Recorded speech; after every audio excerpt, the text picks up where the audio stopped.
guys, what's up? It's BMJ Fangirl, and in today's video, we're gonna be reviewing a book about blood on the dance floor. Yes, it's actually called Book on the Dance Floor, and I'm gonna be talking about all the things that I learned about this very, very special Michael Jackson album. Stay tuned, you don't wanna miss it. You are now watching MJ Fangirl TV. Girl, you got to we can touch the sky like this way. Alright you guys, so if you have not seen my face before, my name's MJ Fangirl and I make videos for and about the Michael Jackson fan community, and I'm excited today because this is a book about blood on the dance floor. Now, this is an album that I feel like we never talk about on this channel, and we never really talk about as a fan community, and I'm super excited when I found out that Brice Najar, who also wrote a book about the History album, was coming back with another work again, but this time focusing on blood on the dance floor. Now, I wanted to share this with you guys because I know a lot of you guys are like me, and as Michael Jackson fans, it's pretty rare that we get books that focus on the Michael Jackson creative process and his discography and just like the collaborators and all it took to create his albums. And this is one of the books that really dive in deep, but it also doesn't jump to conclusions. And that's what I love about Brice Najar's writing style. He basically teams up by reaching out to different collaborators that worked on the album, various different songs, and publishes the interviews almost verbatim most of the time. And I just love it because it really gives some great insight into what people were thinking at the time when they were working on the album, what they think about Blood on the Dance Floor's tracks in retrospect, and it also gives some exciting background information for those collaborators who were with Michael for a longer period of time. Now, I don't want to give too much of the book away, but I thought that I would share 5 things that I learned about Blood on the Dance Floor with you guys. So Blood on the Dance Floor was contrived of 13 tracks. 5 of them were new songs, and the rest of them were just like remixes, re-releases basically of songs from the History album. I will say that a standout remix on this album for me personally is the History remix. I love that remix. I have reacted to the music video for it. I love it, and there's literally no other song that I can think of that I've listened to more on that album. But again, like, it's really cool to learn from these interviews and from this book that Brice Najar wrote. Okay, so now let's get into the 5 things that I learned, because I feel like I'm just blabbering on and I want it to make sense for you guys. So, alright, so number 1, Michael Jackson initially wanted this to be an EP. Now, for those of you that are not familiar with that term, it actually means that it's not a full album, it's like a shorter type of a project, and Michael Jackson was okay with them just kind of releasing those 5 or 6 songs, whatever it would have been. Sony did not like the idea. They couldn't promote it as an album. They wanted to be able to promote it as an album, and so they came to the agreement that they would do this remix album. And I don't think that Michael Jackson really wanted to do it, but he did it, and I would say that it ended up turning out pretty well. But it's interesting to know that Michael Jackson would have been okay with an EP.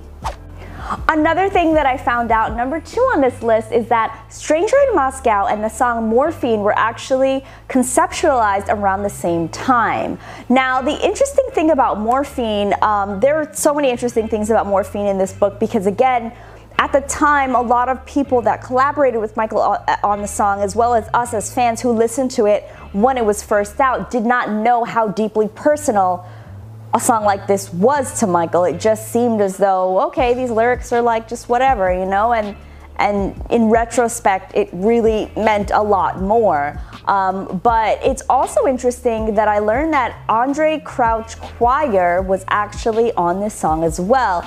Now, you might remember them from Man in the Mirror and Keep the Faith, and I feel like they're also on Earth Song. I feel like I learned that in, sorry, Andre. I feel like I learned that in Brice's first book.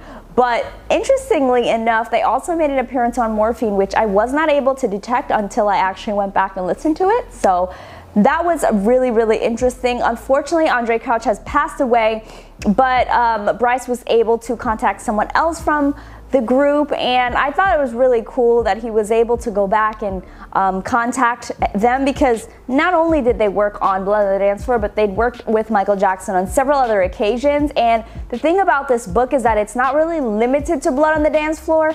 It's Book on the Dance Floor, yes, but when he meets a collaborator, he asks them about pretty much all of the things that they worked on with Michael. So I feel like it's a really good book for anyone. Even if Blood in the Dance Hall album is not your favorite, you'll definitely come away from this learning some stuff.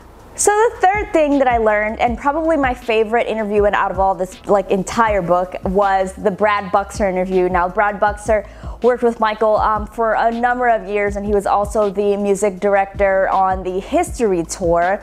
And you guys probably know him from Brad, what are you gonna do? What are you gonna do, Brad? Brad, what are you gonna do? What are you gonna do? Yeah, yeah.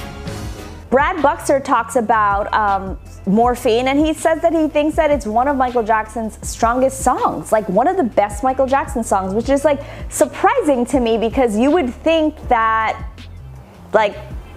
it just wouldn't be that, especially since it's not a song that really sticks out, at least not to me. But Brad Buxer, being his technical director and doing so many different things with him for so long, really believed in that song, and he really loved it, and I thought that that was interesting. I also thought that Brad Buxer was really open when he talked about not liking certain songs. Like, he mentioned that he did not like The Lost Children for Invincible, and I feel like he's probably not alone in that thought. He mentions in the book that a lot of critics also didn't like it, but that he would have never mentioned that to Michael because Michael was really sensitive about his music and his work. And Brad Buxer just shared, sometimes the artist makes really great calls on the songs that should be on an album, and sometimes they don't. And he feels like Michael, for the most part, made really great calls on what the final track listings were, but not always.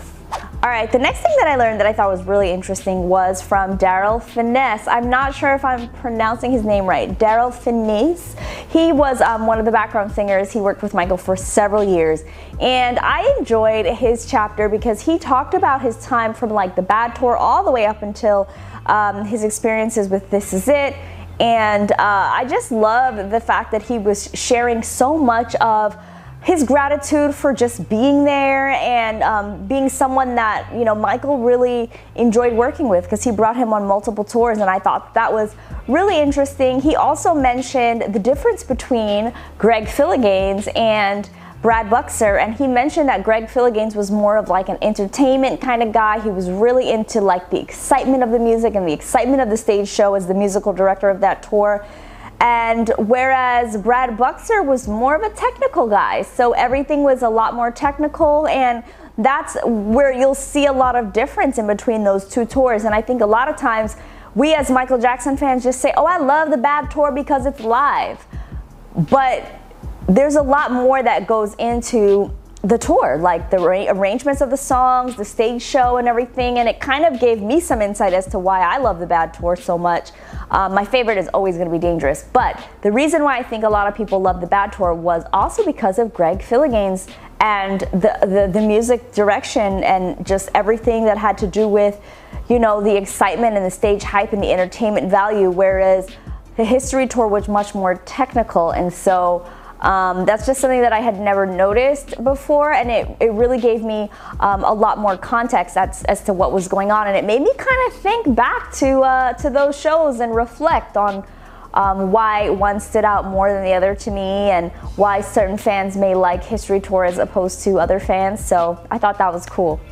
And another thing that I really love about this book is, I'm gonna go back to Brad Buxer again, but I just love how it really focuses on the humanity of Michael Jackson, and the collaborators know about Michael Jackson's humanity so much more than anyone else. Us fans can dream about it and think about it and imagine how he was just based upon what other people had to say, but think about the people that worked with him every day. And Brad Buxer talks about how Michael was really sensitive and how he was also sensitive, and he just connected with Michael on a really very organic chemistry-wise, they just really got along. And he was saying that him and Michael were the same age, and it was really cool because Michael also didn't really have friends that were his age, and they just really instantly clicked. And I just loved just reading about that, because it really shows how much of a high regard that some of the collaborators have for Michael Jackson the person, and not just the musician.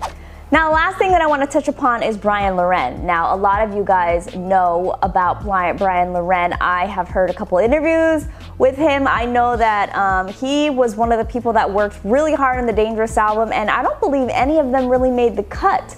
I know he worked on Superfly Sister, which they talked about in this book. What he had to say about that was super interesting. But Bryan Loren is very interesting because I know that from what I've read, and also what Brice Najar mentions here, that Michael Jackson collaborations are kind of a touchy subject for him. You know, it's to my understanding that he worked with Michael for a long time on a lot of different tracks, and the tracks just didn't end up making them, which was disappointing, you know, for anyone. I mean, I can't imagine kind of giving up my career to work exclusively with Michael Jackson, and then none of the stuff that I worked on ever really makes it to the final cut. But he did talk about Superfly Sister. He did talk about the Do the Bartman song, and I thought it was interesting the way that Brice Najar approached this conversation with Bryan Loren, because he didn't publish the interview verbatim. He was very respectful of someone who was not used to really discussing Michael Jackson in this type of a setting, or ever really talking about his collaborations publicly with Michael. And so I thought it was really interesting that Brice Najar kind of just like summarized his conversation with him as opposed to publishing it verbatim. I did hear an interview with Bryan Loren that kind of explained some of his like frustrations and stuff with having worked with Michael Jackson and not having a lot of those songs come to light. So it gives a lot of insight into just how maybe some other people might have felt that worked with Michael and things didn't make the cut. So I really loved this, and I thought that it was really eye-opening that he included him in this book, because yes, you know, he worked on Blood on the Dance Floor, but it was so much more that he worked on, and it's interesting to see how Bryan Loren reflected back on that, and then how Brice Najar took that and reflected it in this book. Now, before we wrap up this review, I want to share another thing that I really love about this book is the fact that Brice shares kind of like his coming of age story. Like, he was 18 years old around the time when Blood on the Dance Floor came out, and he was talking about his time at the History Tour, and he tells like a really in-depth story about his time seeing Michael Jackson live in concert. He talks to the editor of Black and White magazine, which was a very, I think it was an official fan magazine. I don't know if it was like affiliated with the Michael Jackson like company back then, but it was pretty official. And he talked back then about like collecting those magazines and just like his own personal stories. And I love it because I feel like whenever I get to see or hear experiences of a fan who actually lived through those eras, I always count it as something that I'm really fortunate for.